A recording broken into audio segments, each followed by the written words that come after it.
Selamat malam ibu-ibu PKK, semoga dalam keadaan sehat dan selalu bahagia nggih. Sedayanipun, yang perkenalkan nama saya Sustika Punya Dewi. Di sini saya adalah mahasiswa KKN Universitas Sanata Dharma dari Prodi Pendidikan Keagamaan Katolik dengan nomor mahasiswa 181124039. Di sini saya akan mensosialisasikan media tanam hidroponik. Nah, hidroponik sendiri apa sih artinya? Pasti bagi ibu-ibu yang belum tahu pasti bertanya-tanya nggih, apa artinya media tanam hidroponik. Nah, menurut para ahli ini, jenis budidaya tanaman yang tidak menggunakan media tanah tetapi menggunakan air sebagai media tanamnya dengan menambah kebutuhan nutrisi bagi tanaman. Lalu, apa aja yang bisa ditanam dengan menggunakan media hidroponik ini? Nah, jenis-jenis tanaman yang menggunakan media hidroponik di Indonesia ini cukup beragam ya. Yang pertama itu ada selada yang mungkin sudah terkenal hingga saat ini, selada, lalu buah-buahan, ya, sayuran yang berdaun hijau dan mentimun. Di sini buah-buahan sudah mencakup ada beberapa banyak.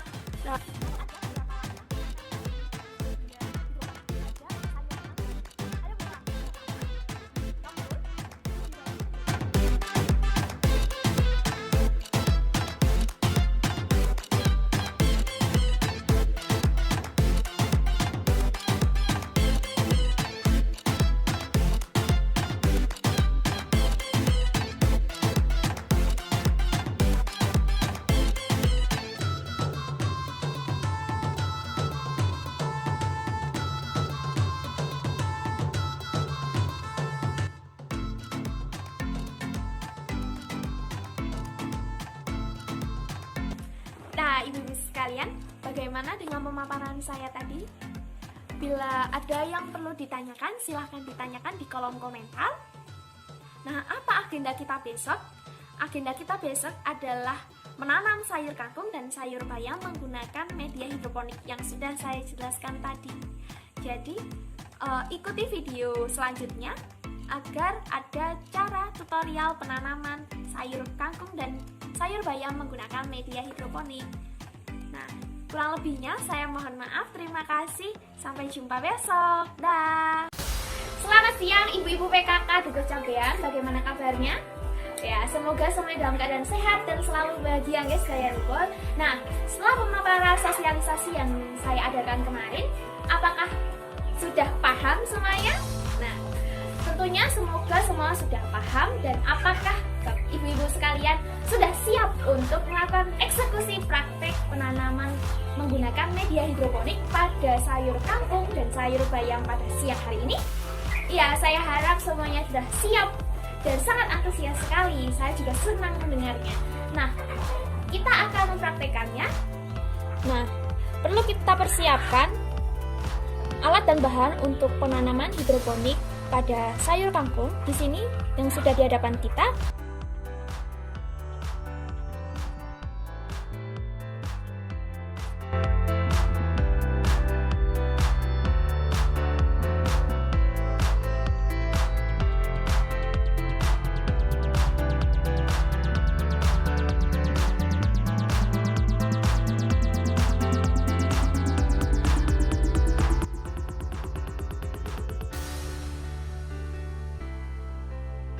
Kita sudah menanam sayur kangkung dengan media hidroponik. Kita tunggu pertumbuhannya selama setiap hari. Kita kontrol terus setiap perkembangan dari pertumbuhan kangkung ini. Bagaimana ibu-ibu dan teman-teman sekalian? Apakah sudah paham dengan tutorial cara penanaman media hidroponik pada sayuran bayam dan sayuran kangkung yang sudah saya tutorialkan tadi? Ya, saya harap semuanya paham nggih. Bila ada pertanyaan, silakan tanyakan di kolom komentar. Selamat mencoba. Terima kasih. Salam jumpa. Selamat siang ibu-ibu PKK Dukuh Cambean. Kembali lagi bersama saya Sustika Punya Dewi, mahasiswa Pendidikan Keagamaan Katolik Universitas Sanata Dharma. Di sini saya juga mengajak teman-teman remaja juga orang dewasa untuk turut serta mengikuti kegiatan kita pada siang hari ini. Nah, tentunya banyak yang bertanya-tanya kegiatan apa yang akan kita lakukan pada siang hari ini. Kita akan melakukan program susur, dapur, rumah, keluarga. Nah, sudah terdengar dari katanya dapur. Apa yang akan kita lakukan di dapur rumah kita? Nah, kali ini saya mengajak Anda sekalian untuk turut serta membuat menu camilan yang sangat lezat. Kita akan membuat pare crispy. Nah, tentunya perlu membutuhkan waktu yang cukup lama dalam membuat kreasi menu camilan kali ini. Karena apa? Karena pare pada dasarnya terkenal sangat pahit rasanya. Nah, bagaimana kita mengolah untuk membuat pare ini tidak terasa pahit dan renyah?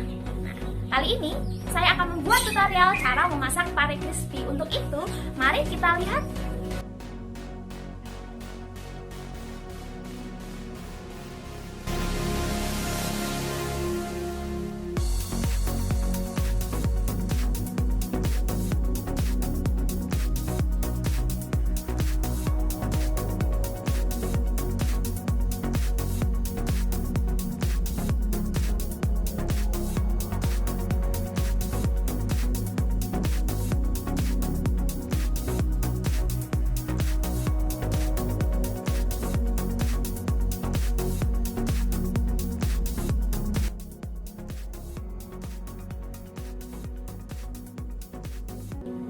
Setelah itu kita masukkan ke minyak goreng.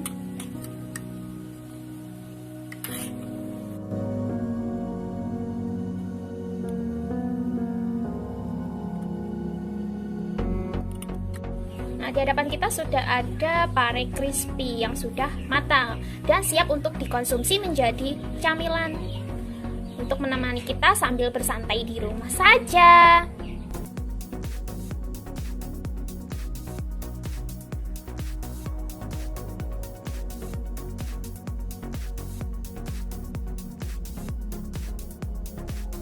Dalam tutorial kali ini tentunya dalam proses agar pare ini tidak pahit butuh waktu yang cukup lama. Tapi jangan khawatir, pare dijamin sangat enak. Nah, ibu-ibu sekalian, apakah sudah paham dengan tutorial cara pembuatan pare crispy ini? Bila ada yang perlu ditanyakan, silakan tanyakan di kolom komentar. Oleh karena itu, saya pamit undur diri. Terima kasih dan selamat mencoba. Salam jumpa. Halo adik-adik semuanya. Perkenalkan, nama saya Kakak Tika. Bisa juga dipanggil dengan Kak Punya. Ya, hari ini kita akan belajar berhitung. Nah, kita akan belajar mulai dari angka 1 sampai angka 20. Nah, dalam berhitung ini kita juga diajak untuk menghitung benda yang ada di gambar. Apa itu gambarnya? Nah, kita akan lihat gambar berikut.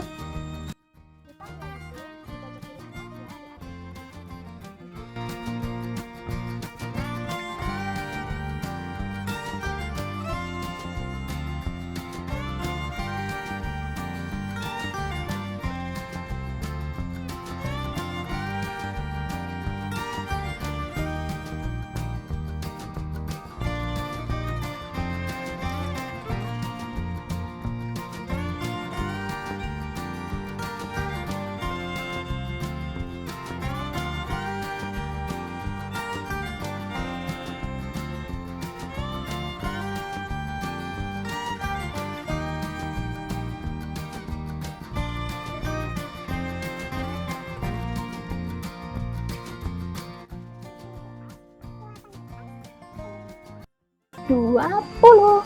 Betul sekali, di sini ada 20 topik.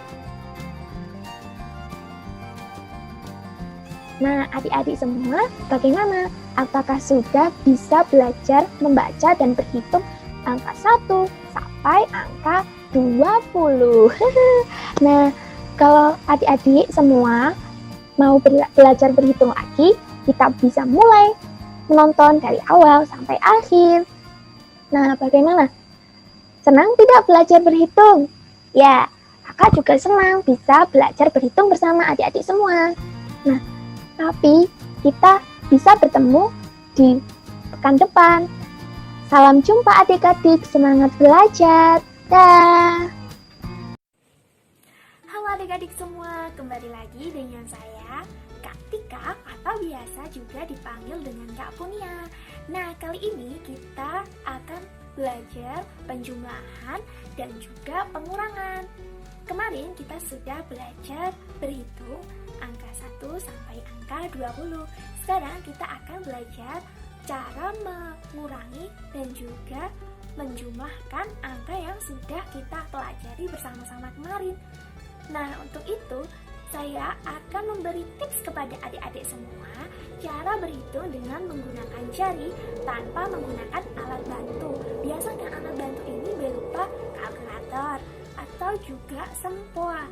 Nah, kali ini adik-adik tidak perlu menggunakan alat bantu tersebut. Adik-adik dapat berhitung menggunakan jarinya masing-masing. Nah, untuk itu, yuk kita belajar bersama-sama.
Perlu mengingat angka yang terkecil, 8. Kita lanjutkan ya. 8, 9, 10, 11, 12, 13, 14, 15, 16, 17, 18. Wah, berapa nih? Kita hitung sama-sama ya jawabannya. 1, 2, 3, 4, 5, 6, 7, 8, 9, 10. Betul sekali, jawabannya adalah 10. Kita tulis. Yeay, kita sama-sama sudah menyelesaikan soal berhitung tentang pengurangan. Oke adik-adik, selamat ya atas soal-soal yang sudah dikerjakan dengan baik dan benar. Halo adik-adik semuanya, bagaimana? Apakah sudah paham dengan tips belajar tentang penjumlahan dan pengurangan menggunakan jari tangan tanpa alat bantu hitung? Iya, saya harap adik-adik juga sudah paham semuanya. Apabila ada kesulitan, silahkan tanyakan di kolom komentar. Semoga tips belajar ini dapat membantu adik-adik semua untuk mengerjakan soal-soal penjumlahan dan juga pengurangan tanpa alat bantu hitung dan hanya menggunakan jari tangan saja. Wah, cukup mudah ya. Oke. Terima kasih adik-adik sudah belajar bersama saya. Salam jumpa, semangat belajar. Dah. Halo, selamat siang ibu-ibu PKK di Gocabean. Bersama dengan saya, Swastika Punya Dewi, mahasiswi USD yang saat ini sedang menjalankan program KKN. Nah, kali ini saya akan mengajak ibu-ibu semua untuk mengadakan kegiatan susur dapur rumah keluarga. Nah, seperti program kita kemarin, kita akan menyusuri dapur rumah kita. Kali ini berbeda dengan menu yang kemarin ya. Nah, menu apa yang akan kita susur hari ini? Ya, kita akan mengadakan masak pembuatan roti goreng isi sayuran. Wah, isi sayuran. Tentunya ini sangat sehat ya, karena dalamnya roti itu yang akan kita buat nanti berisi sayuran. Nah, untuk itu mari kita simak alat dan bahan yang perlu kita perlukan dalam pembuatan roti goreng isi sayuran.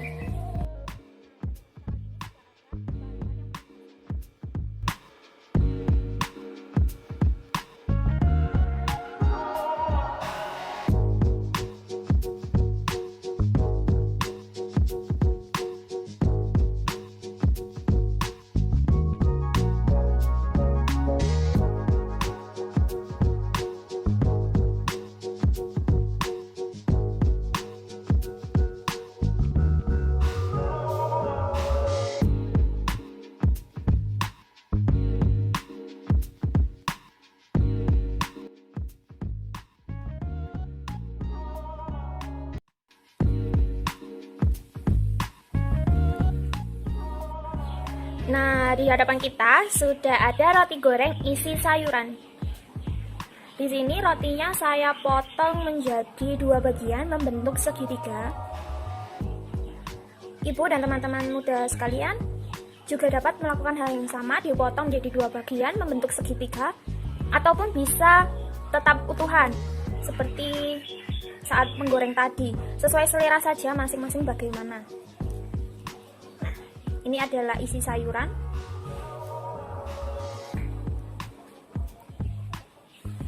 Nah, kali ini roti isi sayurnya sudah jadi.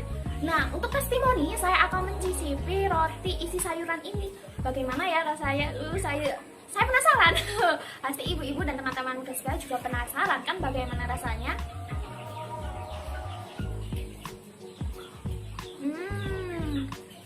Dapat dilihat ini isinya sayuran loh.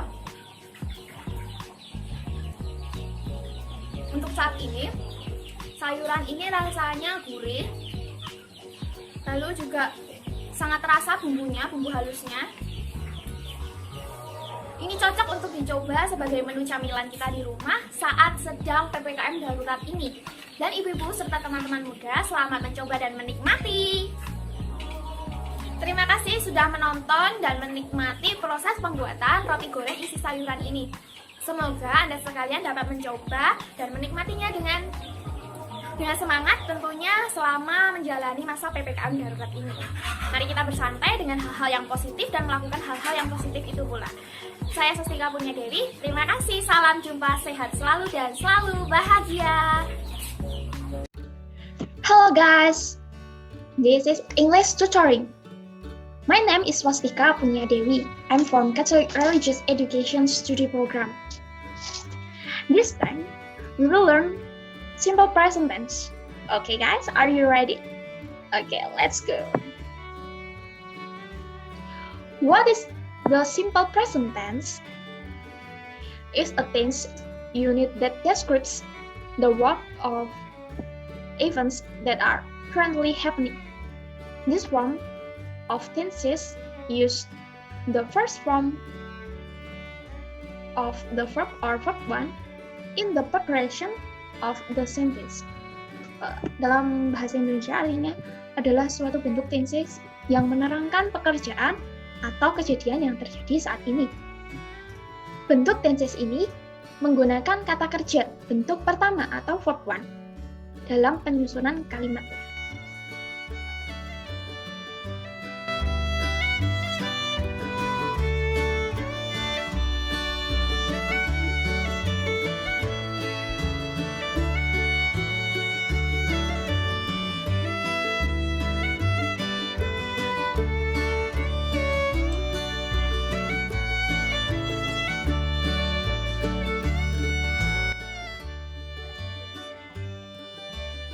Oke, last. Kalimat positif, kalimat negatif, dan kalimat tanya. It works. Kalimat negatifnya, it does not work.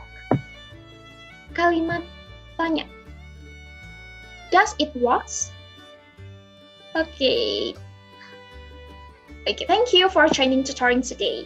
See you, bye-bye guys. Halo, selamat siang ibu-ibu PKK Dukuh Cabean. Bagaimana kabarnya? Semoga dalam keadaan sehat dan selalu bahagia, guys. Saya Nipun. Nah, dengan saya Swastika Punya Dewi. Kali ini kita akan susur dapur keluarga lagi. Nah, apa yang akan kita susur dan apa yang akan kita buat pada siang hari ini? Nah, kita akan membuat menu camilan atau bisa juga digunakan untuk menu makan sebagai lauk pauknya. Nah, apa itu? Ya, ini adalah omelet mie telur atau biasa disebut dengan martabak mie telur. Oke, kali ini akan kita simak cara pembuatannya.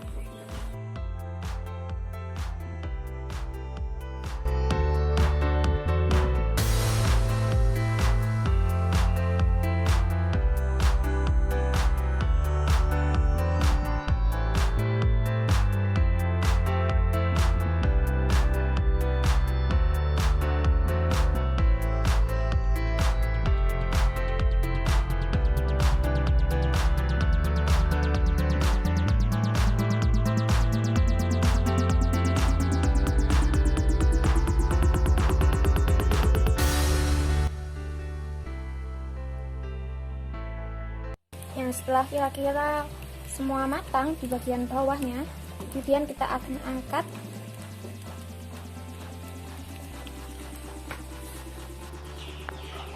Nah, di hadapan kita kali ini sudah ada omelet mie telur yang sudah siap saji. Selamat mencoba untuk menjadi menu camilan dan juga bisa digunakan untuk lauk. Selamat mencoba. Nah, ibu-ibu sekalian dan teman-teman muda, bagaimana tutorial cara pembuatan omelet mie telur atau biasa disebut dengan martabak mie? Semoga dapat membantu Anda sekalian untuk dapat melakukan hal-hal positif saat di rumah saja dan selama menjalankan masa PPKM darurat. Semoga tutorial dapat membantu. Bila ada pertanyaan, silahkan tanyakan di kolom komentar. Bila Anda sekalian menyukai tutorial ini, klik tombol like. Salam jumpa, terima kasih.